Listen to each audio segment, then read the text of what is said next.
ഈ ദൈവശബ്ദം കേൾക്കുന്ന എല്ലാ പ്രിയപ്പെട്ടവർക്ക് കർത്താവിൻ്റെ രക്ഷിതാവുമായ യേശുക്രിസ്തുവിൻ്റെ നാമത്തിലുള്ള സ്നേഹത്തെയും വന്ദനത്തെയും അറിയിക്കുന്നു. എൻ്റെ ശബ്ദം കേൾക്കുന്ന പ്രിയപ്പെട്ടവരെ, ദൈവത്തിൻ്റെ വചനം മത്തായി സുവിശേഷം 7-ാം അധ്യായം അതിൻ്റെ 13-14 വചനങ്ങൾ പരിശോധിക്കുമ്പോൾ 2 ഗേറ്റ് നമുക്ക് കാണാൻ പറ്റും. 2 വാതിൽ. ഒന്ന് ജീവനിലേക്കുള്ള വാതിൽ, അടുത്തത് നാശത്തിലേക്കുള്ള വാതിൽ, ഗേറ്റ്. നാശത്തിലേക്കുള്ള ഗേറ്റ് എന്ന് പറഞ്ഞാൽ വലുതാണ്, വിശാലമാണ്, അനേകം കടക്കും. പക്ഷെ അത് നാശത്തിലേക്ക് പിന്നീടായി മാറും. പക്ഷെ ജീവന്റെ ഗേറ്റ്, ജീവന്റെ വാതിൽ ഇടുക്കമാണ്, ഞെരുക്കമുള്ളതാണ്. ചുരുക്കം അതിൽ പ്രയാസത്തോടെ പ്രവേശിക്കും, പക്ഷെ അവരുടെ ജീവിതം ബ്ലസ്സഡ് ആകും. അത് നിത്യതയുടെ നാശമില്ലാത്ത ജീവന്റെ അനുഭവത്തിലേക്ക് വരും.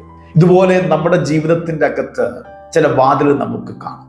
ആദ്യം കാണുമ്പോൾ വലുതാണ്, വിശാലമാണ്, നല്ലതെന്ന് നമുക്ക് തോന്നും. പക്ഷെ കയറി കഴിയുമ്പോൾ പിന്നീട് അത് നാശത്തിലേക്ക് വരും. പക്ഷെ ഇപ്പുറത്തൊരു വാതിൽ, ജീവന്റെ വാതിൽ, അതായത് ജീവന്റെ വാതിലായി യേശു കർത്താവിൽ കൂടൊരു ജീവിതം.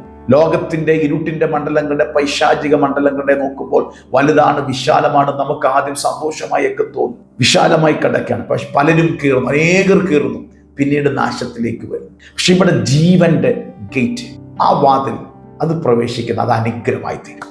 അതുകൊണ്ട് എൻ്റെ ശബ്ദം കേൾക്കുന്ന പ്രിയപ്പെട്ടവരെ, നമ്മളൊരു തീരുമാനമെടുക്കണം. യേശു കർത്താവ് ജീവനായ, നിത്യജീവന്റെ ഉറവിടമായ, സമൃദ്ധമായ ജീവൻ തരുന്ന യേശു ക്രിസ്തു എന്ന വാതിൽ കൂടെ കടന്ന് രക്ഷ പ്രാപിക്കുന്ന അനുഭവം നമുക്കുണ്ടായിരിക്കട്ടെ. നമ്മുടെ ജീവിതത്തിന് മുമ്പിൽ പലതരം വാതിൽ നമ്മുടെ മുമ്പിൽ കാണും. പക്ഷെ ആദ്യം നമുക്ക് ചിലതൊക്കെ നല്ലതായിട്ടും നല്ല വിശാലമായിട്ടും നമുക്ക് അനുഭവിക്കാം എന്നൊക്കെ നമുക്ക് തോന്നും. പക്ഷെ കടന്നു കഴിയുമ്പോൾ അത് നാശത്തിലേക്ക് മാറും. പലരുടെയും ജീവിതം അങ്ങനെയാണ്. പക്ഷെ യേശു കർത്താവിൽ നമുക്ക് വിശ്വസിച്ച് ആ വാതിൽ കൂടെ, ആ വഴിയിൽ കൂടെ, ചിലപ്പോൾ തുടക്കത്തിൽ ഇടുക്കമായി, ബുദ്ധിമുട്ട് പോലൊക്കെ തുടക്കത്തിൽ കാണും. പക്ഷെ അത് നമ്മുടെ അനുഗ്രഹത്തിനാണ്, നമ്മുടെ വിടുതലാണ്. അതുപോലെ തന്നെ യേശു കർത്താവ് പറയുന്നുണ്ട് 2 അടിസ്ഥാനത്തിന് മേലുള്ള പണി, 2 ഫൗണ്ടേഷൻ.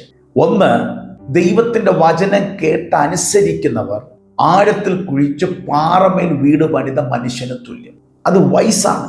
വചനം കേട്ട് അനുസരിക്കുന്നവൻ എന്തിനു തുല്യമാ?